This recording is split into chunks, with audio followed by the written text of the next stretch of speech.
സുഹൃത്തുക്കളെ, ഞാനിപ്പോൾ കണ്ട ഒരു മനോഹരമായ ഒരു വീഡിയോ ആണ് ഞാൻ നിങ്ങളിലേക്ക് ഷെയർ ചെയ്യാൻ പോകുന്നത്. ബോബി ചെമ്മണ്ണൂരിൻ്റെ തന്നെ പേജിൽ, അതായത് നമ്മുടെ എല്ലാവരുടെയും ബോബി ചെമ്മണ്ണൂരിൻ്റെ തന്നെ പേജിൽ അദ്ദേഹം പോസ്റ്റ് ചെയ്തൊരു വീഡിയോ ആണ്.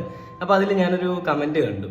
ആ ഒരു കമൻറ്റ് കുറച്ച് അട്രാക്റ്റീവ് ആണ്. ആ ഒരു കമൻറ്റ് എന്ന് പറഞ്ഞു കഴിഞ്ഞാൽ, ഒരു സ്നേഹപ്പൂവിനും തളർത്താൻ കഴിയില്ല ഈ മുത്തിനെ എന്നൊക്കെ പറഞ്ഞിട്ടൊരു കമൻറ്റാണ്. അതായത് സ്നേഹപ്പൂ എന്ന് പറയുന്നത് എന്താണെന്ന് നമുക്കറിയാം. അപ്പോൾ അതിനെ നമ്മൾ കൂടുതലായിട്ട് സംസാരിക്കേണ്ട, കാരണം ഓൾറെഡി നമ്മൾ കുറേ വീഡിയോസ് ചെയ്താണ്. ആ സ്നേഹപ്പൂവൊക്കെ അതിൻ്റെ ആയിട്ടുള്ള വഴിക്ക് വാടി തളർന്നു പോയാലും നമ്മുടെ ബോബി ചെമ്മണ്ണൂർ ഉയർന്നു വന്നുകൊണ്ടേയിരിക്കും. അത് അങ്ങേരുടെ തട്ട് താണ് തന്നെ ആയിരിക്കും ഏതൊക്കെ പൂക്കൾ വന്നാലും.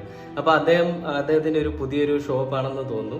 ബോച്ചേതി ബുച്ചർ എന്ന് പറഞ്ഞിട്ടൊരു ഷോപ്പാണ്, ഇറച്ചിക്കടയാണ്.